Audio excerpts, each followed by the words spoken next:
వినదగు నెవ్వరు చెప్పినా వినినంతనే వేగపడక వివరింపతగున్ కనికల్ల నిజము తెలిచిన మనుజుడెపో నీతిపరుడు మహిళ సుమతి కదా. ఇక్కడ ఇది ఆశ్రమం ఏ పాయింట్ అమ్మలు నాకరే కళ్ళు ఇలాగా మల్లెపల్లి నుంచి కారు తీసుకొని డబ్బులకు కూడా వెనక ముందు ఆరకుండా కారు వేసుకొని 4 సభ్యులతోటి అమ్మగారిని తీసుకొని ఇక్కడికి వచ్చాం. అంటే ఇక్కడ గురువుగారి యొక్క సభ జరుగుతుంది, ఆరాధన కార్యక్రమం 32వది అని. ఇప్పుడు ఒక చిన్న కథ చెప్తాను. ఇక్కడ గొప్ప గురువు లేడు, తక్కువ గురువు లేడు. ఎలా అంటే ఇది సిద్ధాంతమైనటువంటి విషయం. ఈ కథ చెప్పి నేను మొదలు పెడతా. బావిలో కప్ప ఒకటి ఉంది.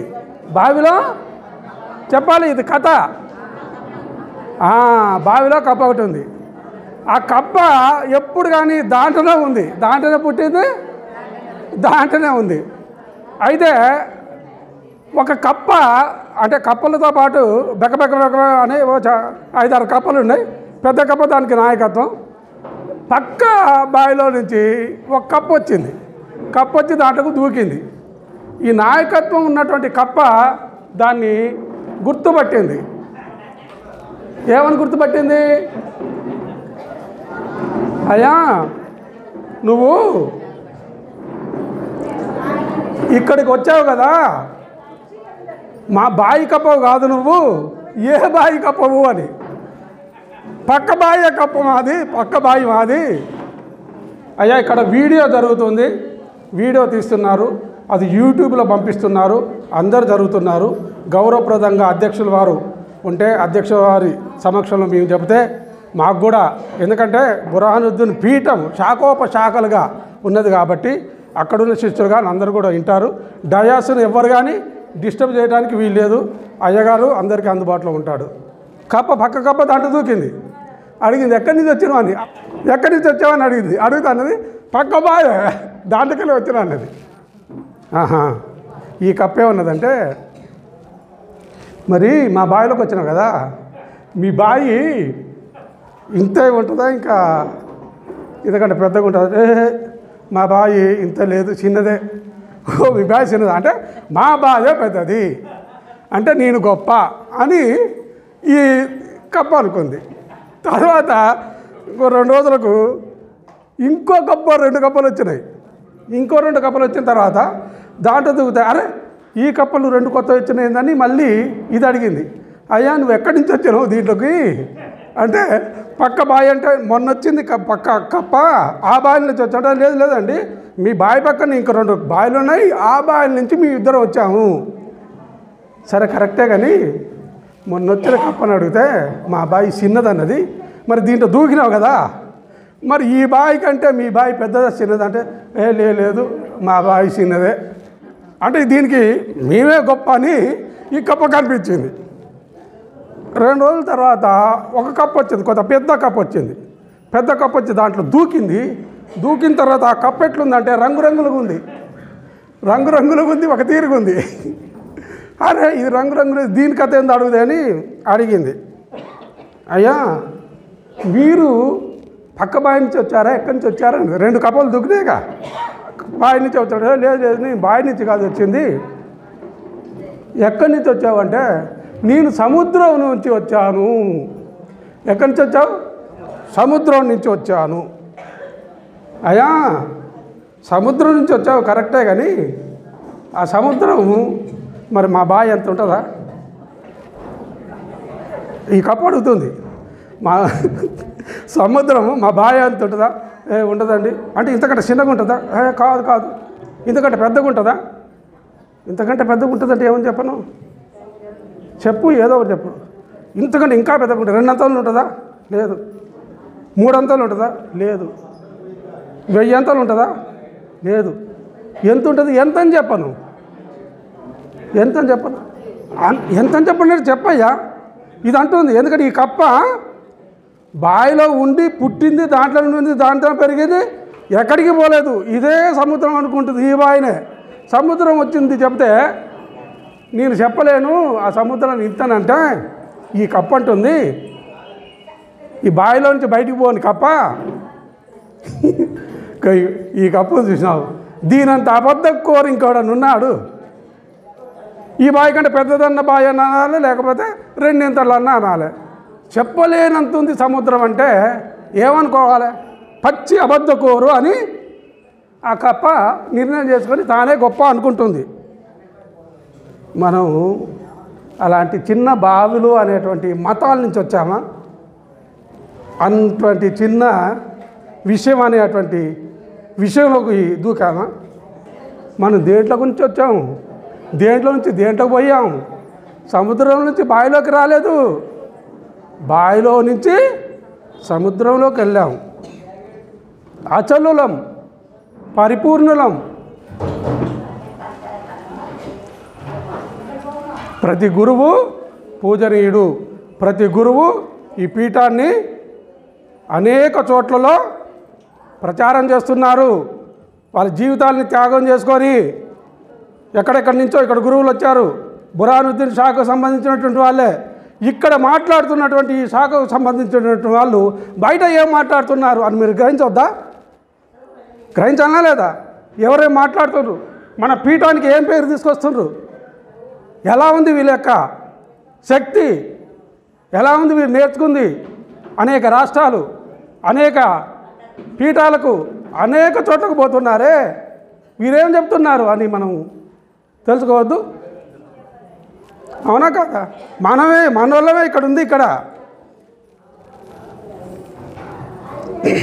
జై అచల సిద్ధాంతానికి, అచల ప్రబోధకు, శ్రీ శ్రీ శ్రీ నిజానంద మిట్టపల్లి సత్యనారాయణ సద్గురు ప్రభు పాద పద్మములకు నమస్కరిస్తూ, అదేవిధంగా మాత చంద్రమాంబ పాద పద్మములకు నమస్కరిస్తూ నా యొక్క ఉపన్యాసాన్ని ప్రారంభిస్తున్నాను.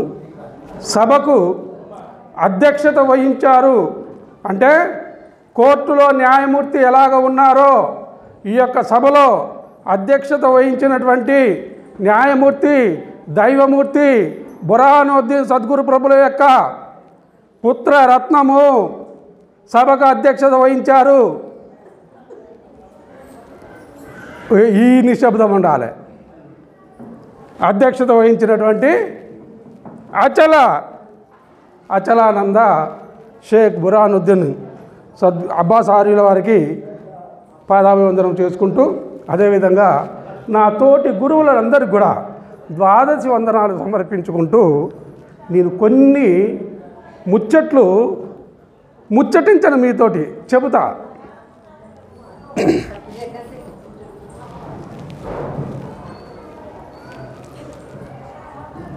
ఇక్కడ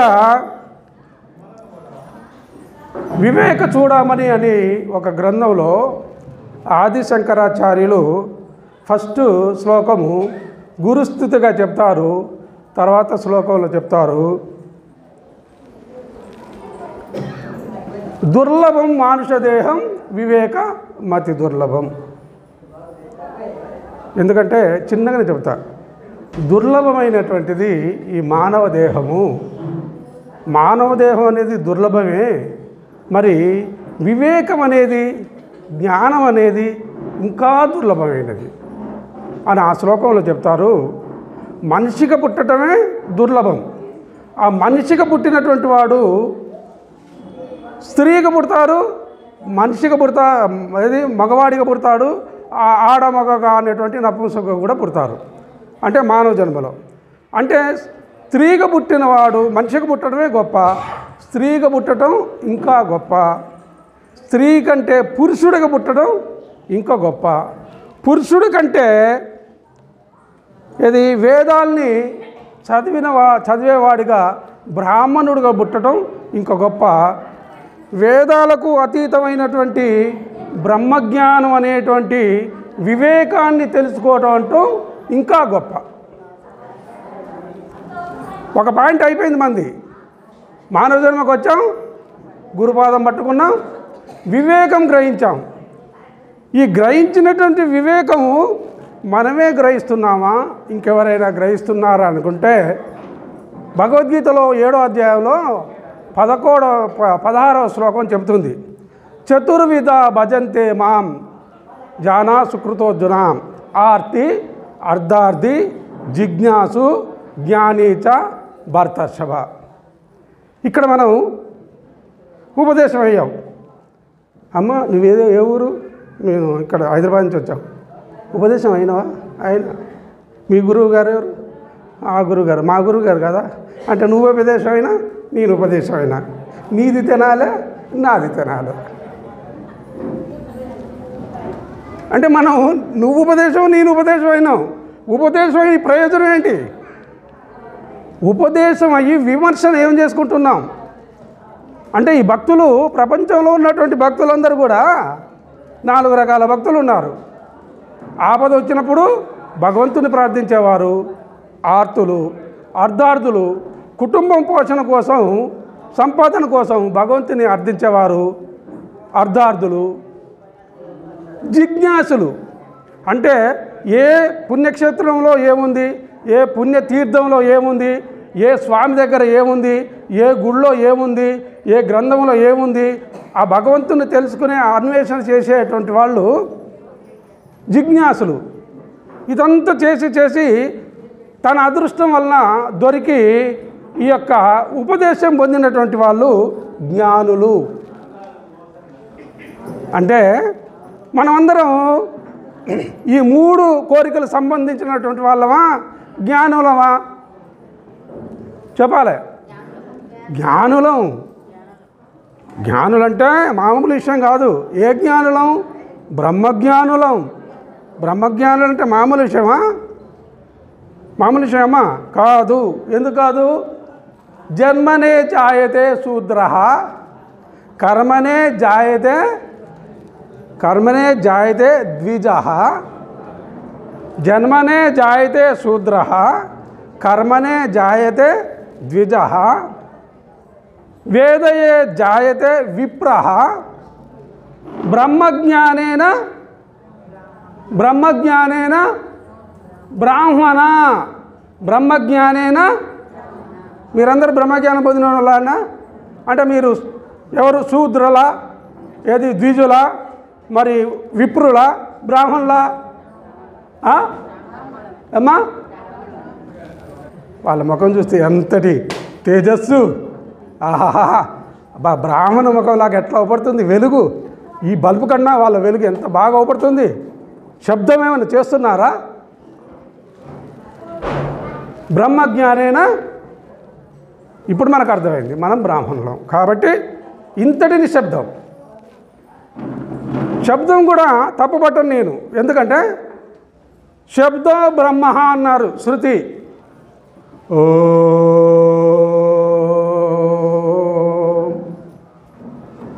ఏమి పడ్డదమ్మా నీకు? ఏమని వినపడ్డది? ఓ నీకేమని వినపడ్డది? ఓం. ఓ నీకేమని పడ్డదమ్మా? ఓం. ముగ్గురు నడితే ముగ్గురికి ఓం అనే వినపడ్డది. నాకు కూడా ఓం అనే వినపడ్డది. అంటే ఈ అమ్మున్నట్టు ఆ అమ్మ లేదు, ఆ అమ్మున్నట్టు ఈ అమ్మ లేదు, ఈ ముగ్గురు అమ్మలు ఉన్నట్టు నీళ్ళు లేను. నలుగురం వేరుగా ఉన్నాం కానీ నలుగురికి వినపడ్డది రామ్. రామ రామ రామ. ఒక్కటిగా వినపడ్డది ఏమిటైతే ఉందో అది ప్రజ్ఞానం బ్రహ్మ. శరీరంగా నువ్వు వేరే, నేను వేరే, నువ్వు వేరే. శబ్దంగా శబ్ద తన్మాత్రతో విన్నటువంటి ప్రజ్ఞానం ఏదైతే ఉందో అది బ్రహ్మము. వేరైనవా నువ్వు? శరీరంతో బ్రహ్మతోటి అయినట్టుగా ఇప్పుడు వేరుగా శరీరాలు కనబడుతున్నాయి. శబ్దంగా ఆ శబ్దం బ్రహ్మ అన్నారు. ఇప్పుడు నిశ్శబ్దంగా ఉన్నారు. ఈ నిశ్శబ్దాన్ని ఏమన్నారు? నిశ్శబ్దం బ్రహ్మ.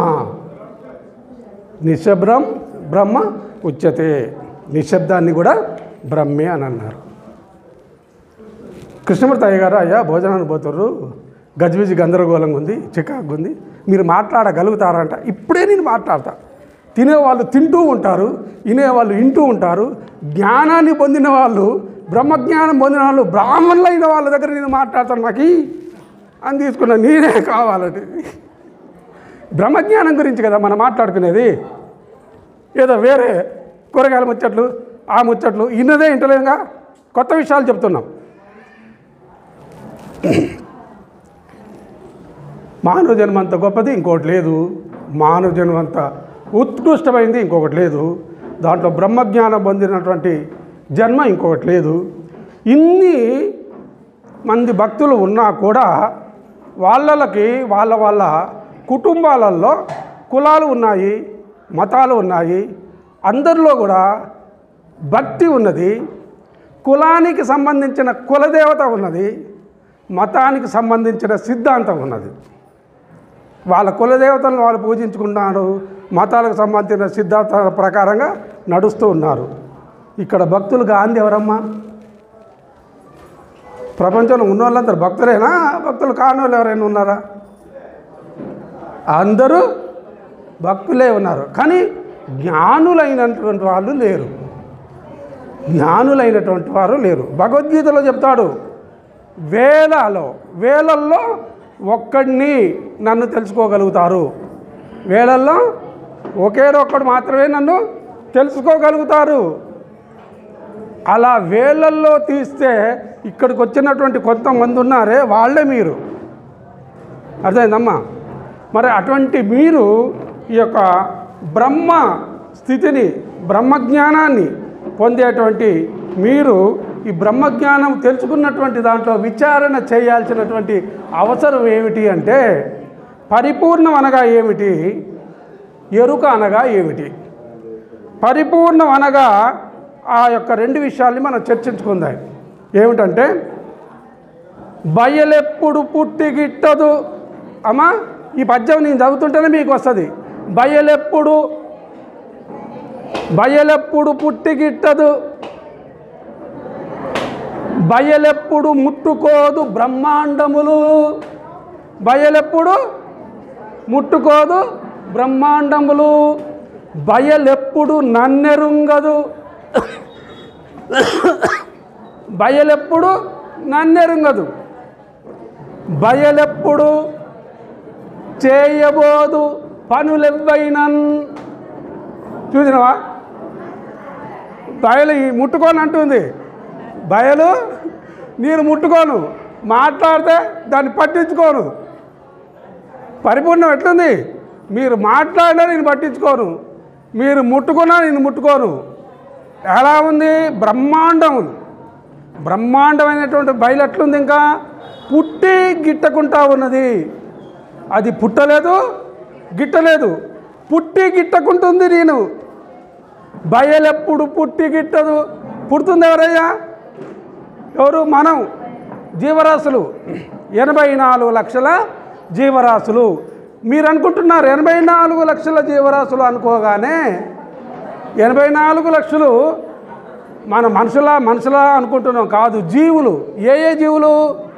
84/4 అంటే భాగారిస్తే 21,000, 21,000, 21,000, 21,000 అంటే 21,000 జంతుజాలాలు, అడ్డవెన్నుపాము ఉన్నటువంటి జంతుజాలాలు. ఈ 21 లక్షల్లో ఉన్నటువంటి అడ్డపాము ఉన్నటువంటి జంతుజాలాల్లో నిలువుపాము ఉన్నటువంటి జంతువు ఒక్కటే ఉంది. అదేంది? మనిషి. వాడే తెలివి కల్లోడు, వాడితోనే వచ్చింది మనకు చాలా చికాకు. అంత తెలివి కళ్ళు ఇంకోలేడు. ఈ 21 లక్షల జీవరాశులు కూడా బర్రెను చూసు, కుక్కను చూసు, గాడిదను చూసు, పందిని చూసు, ఏది చూసినా అడ్డంగా ఉంటుంది. మనిషి ఎన్నుపూస మాత్రమే నిలుగుంటుంది. ఈ జంతుజాలాల్లో 21 లక్షలు. మరి పక్షి జాతులలో 21 లక్షలు. మరి జలచరాలలో 21 లక్షలు. మరి చెట్లు, చేమలు వీటిలో చూసుకుంటే 21 లక్షలు. మొత్తం కలిపి 84 లక్షల జీవరాశులుగా ఉన్నటువంటిది ఇది. మరి ఇవన్నీ కూడా ఏవైతున్నాయి? పుడుతున్నాయి. అయ్యా ఏం చెప్పాను? పుడుతున్నాయి, చస్తున్నాయి, పుడుతున్నాయి, చస్తున్నాయి. బయలెప్పుడు పుట్టి గిట్టదు. బయలు పరిపూర్ణం ఏం చేస్తుంది? అది పుట్టదు, గిట్టదు. బయలెప్పుడు ముట్టుకోదు. బ్రహ్మాండములు బయలు ముట్టుకుంటుందా? బ్రహ్మాండములు బయలెప్పుడు నన్నెరుగదు. బయలెప్పుడు నేను ఇక్కడ ఉన్నాను, అసలు నన్ను పట్టించుకుంటలేదు. నేను చెప్తున్నాను, నేను చెప్పేది మీరు పట్టించుకుంటున్నారా పట్టించుకుంటారా అంటే మీరు పట్టించుకుంటూనే లేరు. ఎందుకని? మీరు పరిపూర్ణులు. మీరు ముచ్చట పెట్టుకుంటారా అనుకుంటలేరు. మీరు పరిపూర్ణులు. ఎందుకని? బయలెప్పుడు ఏది నన్నెరుగదు అనుకున్నాయి. నిజమా పోతావా? నిజం చెప్తున్నా. బయలెప్పుడు నన్నెరుగదు, బయలెప్పుడు చెయ్యబోదు. ఏ పనులైనా బయలెప్పుడు చెయ్యబోదు. ఏ పనులైనా మొట్టమొదలని చెప్పేటప్పుడు మీకు అయ్యా మీరు శ్రద్ధగా వినండి అన్నా. కానీ ఈ పద్యం ఏం చెప్తుంది? బయలెప్పుడు చెయ్యబోదు, ఏ పని చెయ్యదది. ఏది? పరిపూర్ణం. మీరు బయలనిన నిత్య వస్తువు. ఇంకో ముచ్చట చెప్తాం మీకు. బయలనిన నిత్య వస్తువు. నిత్య వస్తువు అంటే ఏంది అయ్యా? గదిదలేదా నువ్వు? బయలనిన నిత్య వస్తువు. బయలనిన ఒక్క రీతి నుండు బ్రహ్మాండములను. అమ్మా వినేవాళ్ళు శ్రద్ధగుండు. బయలనిన ఒక్క రీతి నుండు బ్రహ్మాండములను. బయలది ఒక్క తీరుగానే ఉంటుంది. బ్రహ్మాండంలో గురువుగారు మీరు ఎంత చెప్పినా మేము ఒక్క తీరుగానే ఉంటాం. ఏ ఒక బయలనిన వినండి. బయలనిన వింటారా? బయలనిన కండ్లబడనిది. ఇంత చెప్తుండే కదా గురువుగారు, కనపడతలేదా?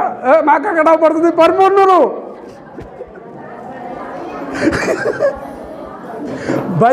బయలనిన కండ్లబడనిది. కళ్ళబడేదా? గురువుగారు ఈయనమంటేనో ఇల్లేదు అంటే బయలు ఏ పని చేయదు. మేము పరిపూర్ణున్నాం. బయలనిన కండ్లబడదు. గురువుగారు చెప్తున్నారు మాకు కనబడతనే లేదు. బయలనిన బ్రహ్మాండ మావల బరిగెడి సుమి. బయలనిన బ్రహ్మాండ మావల ఉండేది ఏదైతుందో అది బయలట. ఆ బ్రహ్మాండం ఎవడు చూసిండు, ఏదేవుడు చూస్తుండు. పిండాండంగా నేనున్నా, కొద్దిగా పిండం లోపల పడితే ఆకలి చల్లారది అన్నట్టుగా మనం ఉన్నాం. ఎరుక పరిపూర్ణం లేదు అంటే ఉన్నది, పరిపూర్ణము లేదు అంటే ఉన్నది. పరిపూర్ణం ఉన్నది అంటే లేదు కాదు. పరిపూర్ణం ఉన్నదంటే కనబడతలేదు. ఆలోచించండి. పరిపూర్ణం ఉన్నదంటే లేదు, పరిపూర్ణము లేదా అంటే కనబడతలేదు. కనపడింది ఉన్నదంటే మరి పంచభూతాలలో ఆకాశం కనబడుతుంది, ఉంది. మరి గదే ఉంది అంటున్నప్పుడు అన్నిటికంటే ముందర స్వతసిద్ధంగా ఉన్నటువంటి ఆ పరిపూర్ణం ఉన్నది. ఉన్నది అంటే మాట్లాడదు. నువ్వు ఉన్నావమ్మా అని పిలిస్తే పలకదు. మరి అది పుట్టదు. గమ్మతైన విషయం. పరిపూర్ణము పుట్టదు, పరిపూర్ణము పుట్టదు. అది దేన్ని పుట్టించదు. అంత దరిద్రంది. పెళ్ళైందనుకో, పెళ్ళి కాగానే పిల్ల మీ కోడలు నీళ్ళు పోసుకుందామా అంటాం. ఎందుకని? అదంటేనే ఇష్టం మనకు. ఎరుకంటేనే ఇష్టం. చెట్టు పెట్టావు, పండు కాసినాయి అన్నమాట. ఒక పండు కాయలేదమ్మా, బాగా అనిపించదు. అంటే పరిపూర్ణము పుట్టదు. గొప్ప విషయాలు దేన్ని పుట్టించదు. పరిపూర్ణము ఎలా ఉందంటే నాకంటే ముందే ఉంది, నేను పుట్టక ముందే ఉంది, ఆ ఉన్నదాన్ని నీ ముట్టినాక చెప్పాలంటే చెప్పరాకుంటుంది. అర్థమవుతుందమ్మా? పరిపూర్ణము నేను పుట్టకముందే ఉంది. నేను పుట్టినాక దాన్ని నేను చెబుదా అంటే నాకు చెప్పరాకుంటుంది. అది ఎట్లా ఉందంటే ఉత్తది బట్టబయలు ఏమీ లేకుంటుంది. ఏమీ లేదా అంటే ఉన్నది అదే. ఏమీ లేదంటే ఉన్నది అదే. అది ఎలా ఉన్నది? స్వతసిద్ధమై ఉన్నది. మూలము లేని గుర్తెరిగే శరీరంలాగా కాకుండా అది స్వతసిద్ధమై ఉన్నది. మూలము ఎరిగే గుర్తెరిగే శరీరానికి సంబంధం లేకుంటుంది. దాంతో దీనికి సంబంధమే లేదు. ఎట్లా సంబంధం లేదు? ఈ మూలం లేదు గుర్తెరిగే ఈ ఎరకకున్న పరిపూర్ణానికి ఎట్లా సంబంధం లేదు అంటే, సముద్రంలో చేపలు పుట్టినాయి, చేపలు పెరిగినాయి, చేపలు చచ్చినాయి. దాంట్లో ఉన్నాయన్నీ పుట్టినాయి, ఉన్నాయన్నీ పెరిగినాయి, ఉన్నాయన్నీ చచ్చినాయి. సముద్రానికి ఎరక. అట్లాగే ఈ బ్రహ్మాండంలో ఉన్నటువంటి ఈ జీవులు, ఈ ఎరక, ఇవన్నీ కూడా అవి ఉంటే నాకేంది, అవి గొప్పగా ఉంటేంది, అవి చస్తేంది, సంబంధం లేకుంటుంది. ఇంకో విషయం, పుట్టక ముందు ఉంది, పుట్టినాక ఉంది, పుట్టినాక అది చచ్చినాక కూడా ఉంది.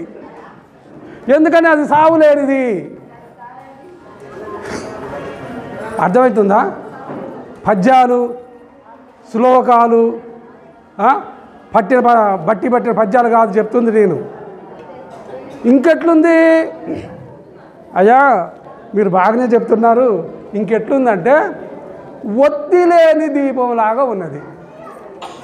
ఒత్తి లేని దీపంలాగా, ఒత్తి లేదు దానికి, కానీ దీపంలాగా ఉంది. ఇంకెలా ఉంది ఈ పరిపూర్ణం? ప్రకాశము కాని ప్రకాశము వలె ప్రకాశిస్తుంది. అర్థమవుతుందా ఈ మాట మీకు అమ్మా? ప్రకాశం లేని ప్రకాశము వలె ప్రకాశిస్తుంది. అంత గొప్పగా ఉంది. నగరికల్లో ఉంది. నేను హైదరాబాద్ పోతే, ఒకనాడు నేను హైదరాబాద్ పోయా. హైదరాబాద్ పోతే నాకంటే ముందల్లే ఉంది అది. గిట్లా కాదురా అనుకొని నేను ఖమ్మం పోయినా, ఖమ్మం పోతే నాకంటే ముందుగానే ఉంది అది. ఇదంతా బాగలేదు అని మల్లంపల్లి మా ఆశ్రమానికి పోతే నాకంటే ముందుగానే ఉంది. ఎట్లుంది? ఎడతెగక ఉన్నది. దానికి తెగింపు.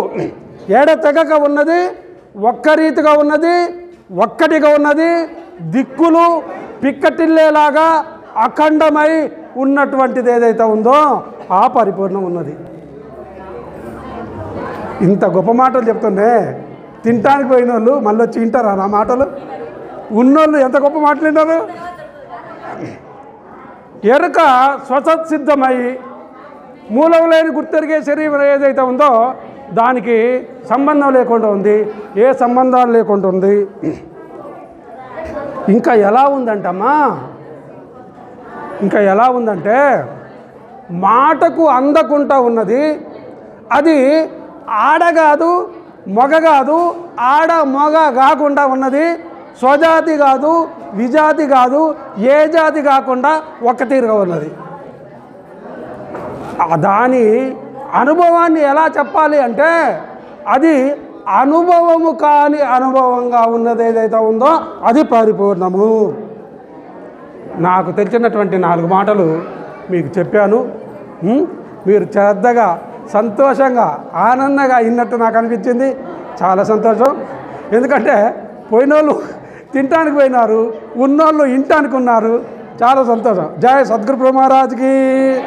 నాతోటి ఈ మాటలు పలికించినటువంటి నా గురుదేవుడు శ్రీ శ్రీ శ్రీ నిజానంద మిట్టపల్లి సత్యనారాయణ సద్గురు పాదపద్మాలకు మరొక్కసారి నమస్కరిస్తూ, మాతా చంద్రబామ్మ ఆ తల్లి యొక్క పాదపద్మాలకు మరొక్కసారి నమస్కరిస్తూ, ఇలాంటి మంచి మంచి మాటలు ఇంకో తోటికి పోయినప్పుడు, వేరే ఆశ్రమాలకు పోయినప్పుడు ఇలాంటి గొప్ప మాటలు నా చేత పలికించాలని, మీ అందరి యొక్క ఆశీస్సులు కావాలని. మీరు బ్రహ్మజ్ఞానం తెలుసుకున్నటువంటి వారు మీరెవరు? తెలుసుకున్నటువంటి ఏటోళ్ళు బాపనోళ్ళ ఏంటోళ్ళు బ్రాహ్మణులు మీరు నన్ను ఆశీర్వదిస్తున్నారంటే నాకు ఎక్కడ పోయినా విజయమే. జై గురుదేవా, జై గురుదేవా. అందరికీ జై గురు.